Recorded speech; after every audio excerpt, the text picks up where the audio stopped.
James Shelby, aka Gaddafi, and I agreed to do a presentation concerning prison incarceration. I didn't really get the boundaries because I like being unscripted. I'm a product of my environment. Out of the last 40 years, I've done 38, 39 years in prison. I've done 17, and then I think I was out a year, did 22 more. I've been out 4 months, and being involved with this and other organizations is part of my reacclimation back into society, and getting involved. I experienced mass incarceration firsthand, from looking at it and being involved in it. I had one case of what I did. Another guy had 5 cases of what I did, and I got more time than the guy with 5 cases, separate cases, than my cases. So mass incarceration is, to me, it's man-made. It's not necessary, and they are doing. They're doing what I call creating another plantation, so as to where corporations have taken over prisons, and judges and communities has invested in prison first. Back it up. They foreclosed on all the farms, and when they had farms everywhere and was trying to build prisons everywhere, people may not remember. People was protesting, we don't want a prison in our town. Then they foreclosed on all the farms, and then the same towns that didn't want prisons in their towns was bidding and for prisons to get brought to their town so they can have an industry. So they removed the farms and took away the farms and a new crop in prisons. Now there's a prison in every town, no, not every town, but almost, where there was farms. There are no more farms. The new farm is us. We the new cattle. And we went from a small amount of people in the 70s, I just say the 70s, 300,000 or some prisoners, to now we in the millions. We have more prisoners on parole and in prison than there were slaves during the height of slavery. And that's bad because the only legal form of slavery that exists now is duly incarcerated felons, and that's legal slavery. They call it the only legal form of servitude or slavery is duly incarcerated felons. So it still exists, and they're doing it through the prison system. And what the prison system does is it takes us and it breaks us down and makes us, it dehumanizes us, and it keeps a lower class, and it keeps free labor. And it works from the inside out. They take us, they break us down. We go in for mild-mannered, easygoing, nice stuff, and we come out beasts because we had to survive. We come out like some damn heathens, and then we're more or less not released back into society. The way they treat us and dog us out, we're more like unleashed back into society, far more vicious than when we went in. And that's not by chance, that's definitely on purpose. The way they treat us, they torture us, they dog us out. The stuff they did in Abu Ghraib, back in Iraq, they've been doing that for years in American prisons. They experimented on us and implemented it over there, but it's get done every day, and nobody's looking, and nobody's aware, because the thing about being convicted, nobody cares after that happened. But 97% of the people that are convicted will one day be released. That's according to statistics. Will one day be released. And when you go to prison and treated inhumane and dogged out and forgotten, and then you get ready to come back out and you get unleashed back out here, what you think gonna happen? And when we do get unleashed back out of here, there's nobody to help reacclimate us back. There are a few organizations that get paid to say we doing something nice, but it's an insult. They're not doing, they give you a handout. And they keep you coming back to get this handout, a little soap and some hand-me-down shoes, but it takes away your dignity. It defaces who you are as a dignified person, and it creates a lower class of people, and you can't get a job because you've been convicted. No matter how much, even after you repay your debt to society, you can't get a job. Nor can you get some good housing. You could live in a slum because that's what you're allowed, but to try to get a good housing, we're not allowed that, because we get, so there's no such thing as paying your debt to society and having a clean slate. And people like me, I live in Kansas City at large. I'm homeless. I live in my car. I got out August the 9th. August the 10th, I was homeless and been that way ever since. I'm not crying about it. It's a fact of life. I don't submit to accepting handouts. I don't play pity-patty. I get up and I do something about it. I joined KC Tenants, the Green Party, IWOC, everything that I could join that was positive and doing something productive, because I don't accept this as a way of life. I think we can do better and we should do better. And I think the Green Party have one of the best platforms with enough room to grow for everybody. And if the Green Party invest in prisons and helping prisoners who have been defaced, and help give them a platform to get their dignity back and to start rebuilding themselves, I think the Green Party will be the biggest winner, that there is in all of this, because somebody need to do it. Everybody eats grocery, everybody is human, and everybody deserves however many chances they need, as long as they're willing to get themselves together and continue to try. Nobody's perfect, but everybody's worth it. And we can do better, and we should. And as a Green Party member, my job is to recruit people and bring them to the party, because I believe this party have a big enough platform for everybody, or I wouldn't be here. And that's my story, and I'm sticking to it. I'm James Shelby, and I approve this message.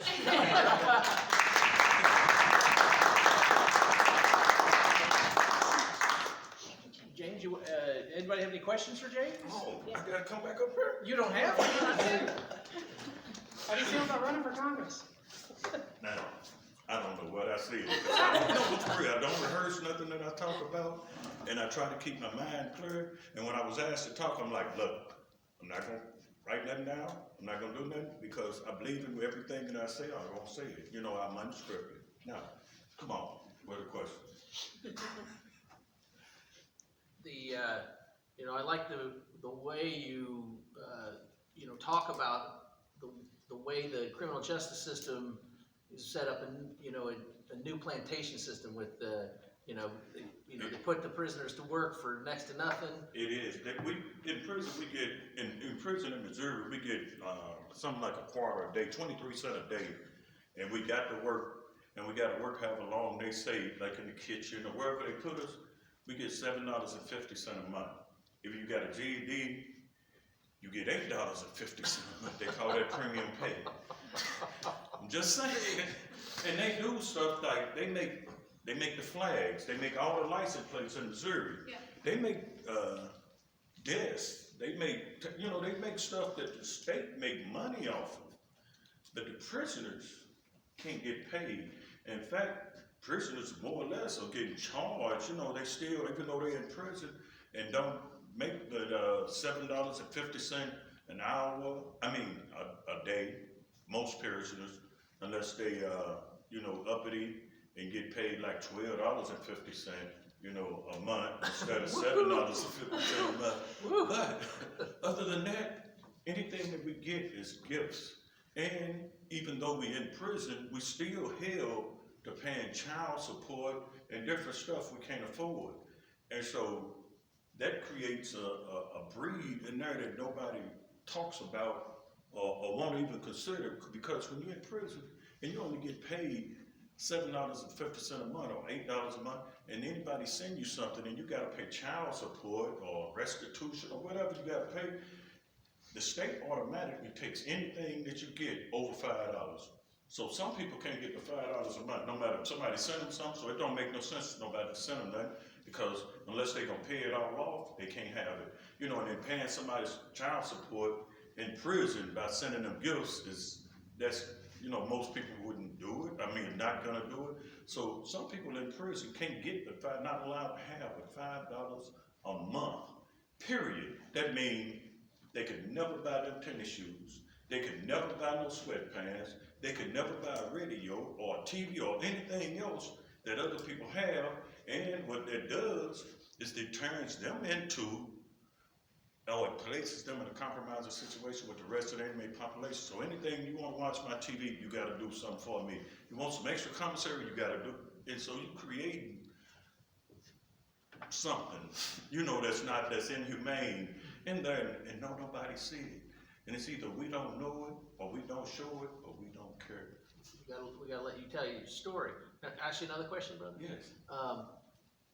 I know that also not only is it, you know, what we do to prisoners in prison Right. is crazy, but when we release people, we give them almost no chance to succeed.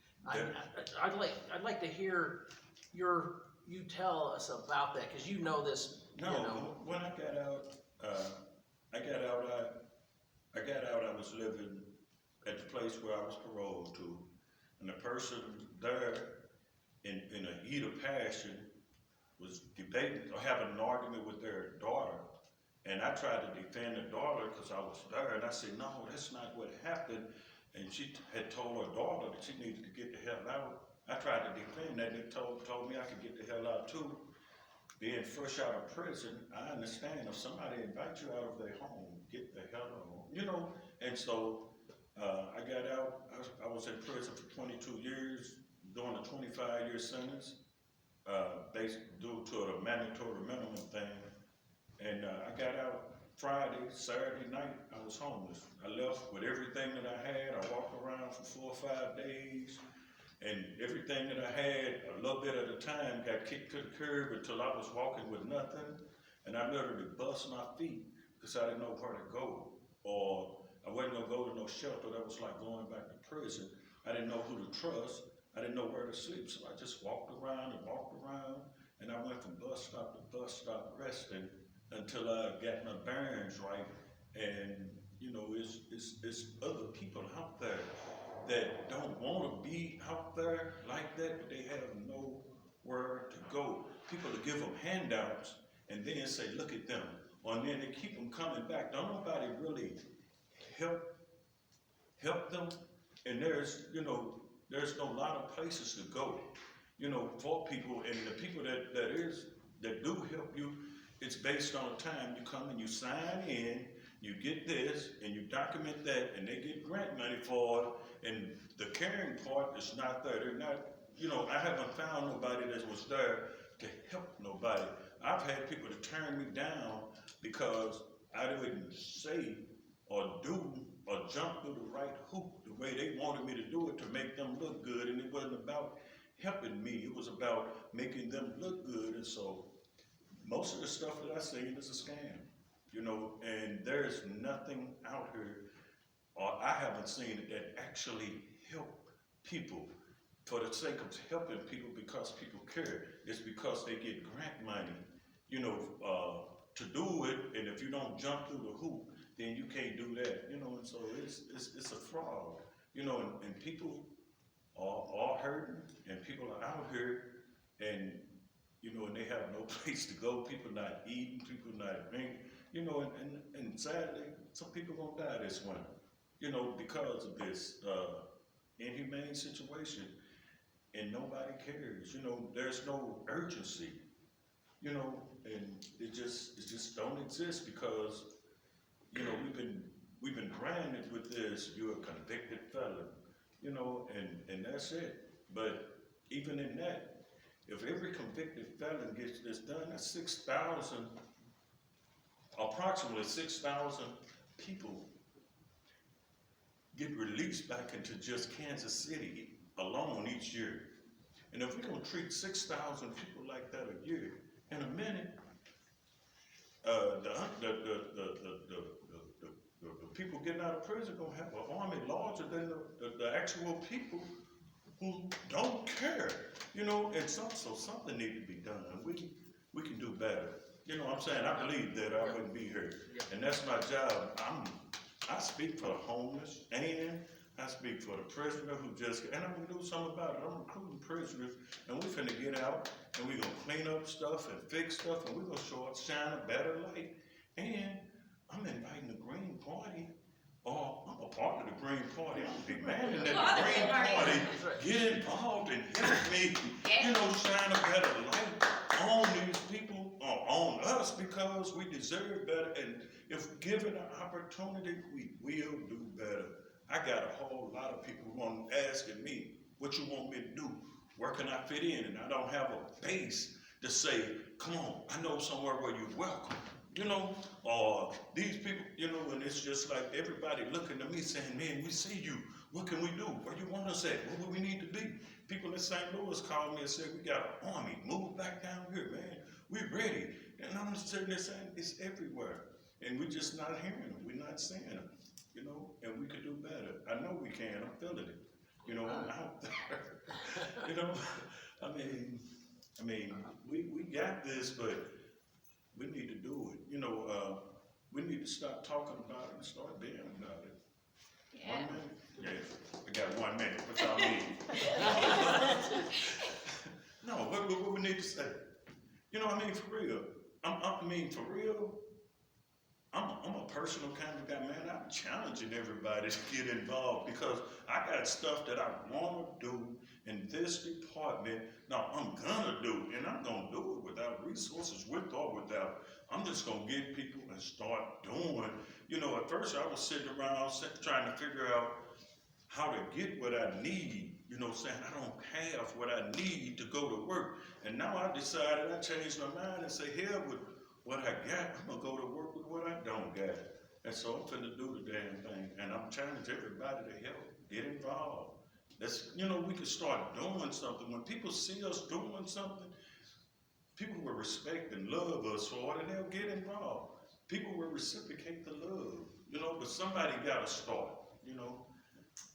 Failure to act, forfeit your right to speak. And that's my time.